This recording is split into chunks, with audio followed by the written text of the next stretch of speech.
নমস্কার বন্ধুরা, রকমারি রান্না বানায় আপনাদের সবাইকে আবারও অনেক অনেক স্বাগত। আজ আমি আবার একটা নতুন রেসিপি নিয়ে চলে এসেছি আপনাদের সামনে। আজ আমি রান্না করব অনুষ্ঠান বাড়ির স্বাদের মাছের মাথা দিয়ে পুঁই শাকের চচ্চড়ি। তো চলুন বন্ধুরা, দেখে নেওয়া যাক আমার এই ভিডিওটিতে আমি কিভাবে মাছের মাথা দিয়ে পুঁই শাকের চচ্চড়ি রান্না করি।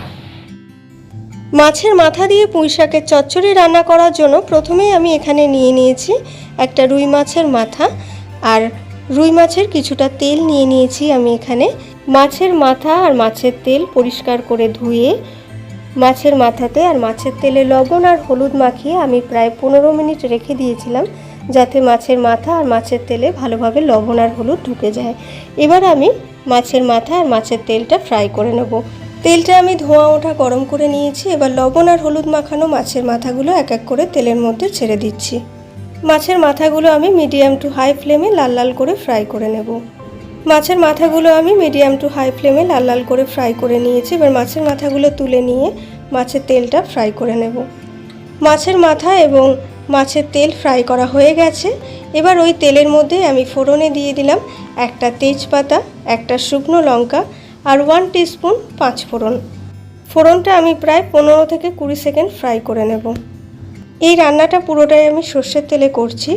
বন্ধুরা, আপনারা যখন এই রেসিপিটা বাড়িতে ট্রাই করবেন তখন অবশ্যই সর্ষের তেলে করার চেষ্টা করবেন, তাহলে স্বাদটা ভালো হবে। ফোড়নটা আমি 20 সেকেন্ড মতো ফ্রাই করে নিয়েছি। এবার দিয়ে দিচ্ছি পেঁয়াজ কুচি আর চেরা কাঁচা লঙ্কা। এখানে আমি একটা বড় সাইজের পেঁয়াজ কুচিয়ে নিয়েছিলাম আর 6টা লঙ্কা চিড়ে নিয়েছিলাম। ঝালটা অবশ্যই আপনারা আপনাদের পরিমাণ মতো দেবেন। পেঁয়াজ আর লঙ্কাটা মিডিয়াম টু হাই ফ্লেমে আমি হালকা ব্রাউন করে ফ্রাই করে নেব। পেঁয়াজ আর লঙ্কাটা মিডিয়াম টু হাই ফ্লেমে আমি হালকা ব্রাউন করে ফ্রাই করে নিয়েছি। এবার আমি এখানে দিয়ে দিচ্ছি আদা রসুন বাটা।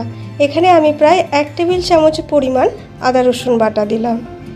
ফ্লেমটা মিডিয়ামে রেখে আমি আদা রসুনটা কষিয়ে নেব।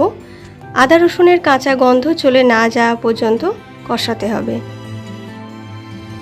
আদা রসুনটা খুব ভালো করে কষিয়ে নিয়েছি, আদা রসুনের কাঁচা গন্ধও চলে গেছে। এবার আমি এখানে দিয়ে দিচ্ছি পরিমাণ মতো লবণ। পরিমাণ মতো লবণ দেওয়ার পর আরও 30 থেকে 40 সেকেন্ড আমি আদা রসুনটা কষিয়ে নেব। তারপর এখানে কিছু গুঁড়ো মশলা অ্যাড করে দেব। লবণ দেওয়ার পর আমি প্রায় আরও 30 থেকে 40 মিনিট মতো মশলাটা কষিয়ে নিয়েছি। এবার আমি গুঁড়ো মশলাগুলো এখানে অ্যাড করে দিচ্ছি। গুঁড়ো মশলার মধ্যে আমি এখানে দিলাম 1 টিস্পুন হলুদ গুঁড়ো, 1 টিস্পুন লঙ্কার গুঁড়ো আর 1 টিস্পুন জিরে গুঁড়ো, আর দিয়ে দিলাম 1/2 টিস্পুন চিনি। চিনিটা অপশনাল, আপনারা না চাইলে চিনিটা নাও দিতে পারেন, তবে চিনিটা দিলে টেস্টটা খুব ভালো হয়।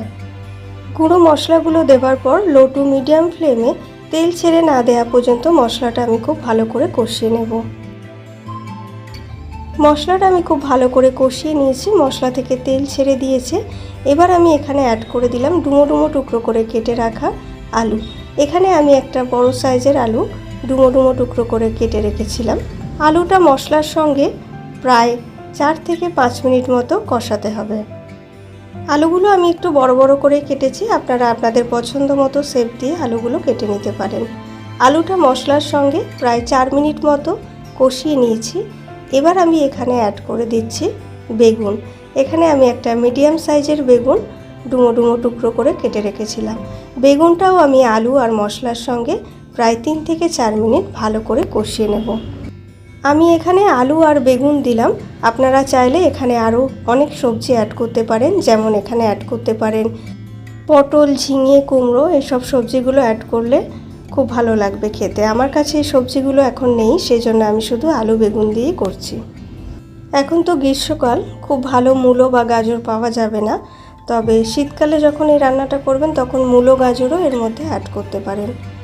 বেগুন দেওয়ার পর আলু আর মশলার সঙ্গে বেগুনটা আমি প্রায় 4 মিনিট মতো কষিয়ে নিয়েছি।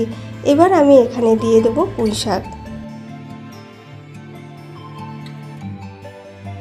পুঁই শাকটা দেওয়ার পর ফ্লেমটা আমি হাইতে করে পুঁই শাকটা সব কিছুর সঙ্গে প্রায় 4 থেকে 5 মিনিট কষিয়ে নেব।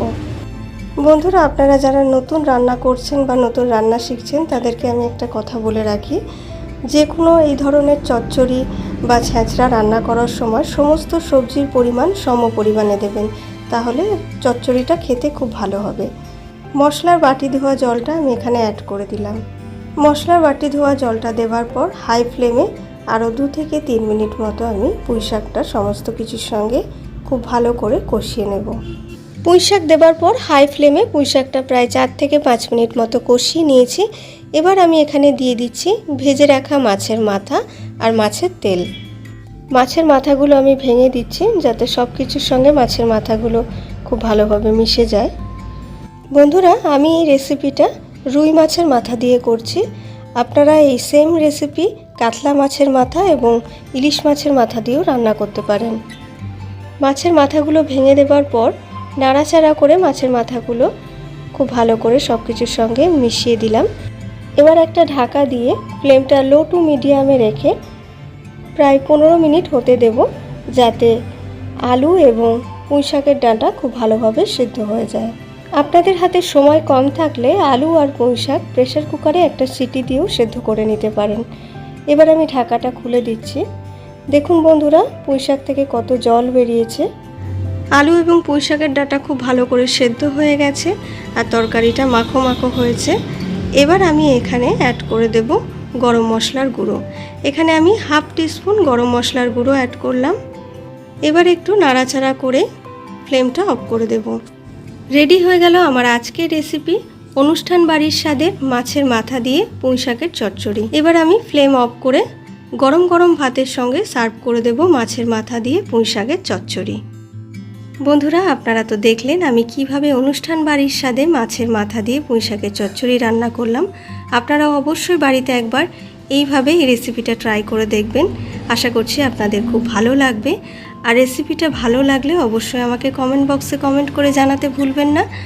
আর ভিডিওটা ভালো লাগলে লাইক আর শেয়ার করতে একদম ভুলবেন না। আর আমার চ্যানেলটিকে সাবস্ক্রাইব করে আমার পাশে থাকবেন। পাশে থাকা বেল বাটনটা প্রেস করে দেবেন সবার আগে আমার ভিডিওর নোটিফিকেশন পাওয়ার জন্য। ফিরে আসবো আবার একটা নতুন রেসিপির ভিডিও নিয়ে। আপনারা ভালো থাকবেন, সুস্থ থাকবেন। নমস্কার।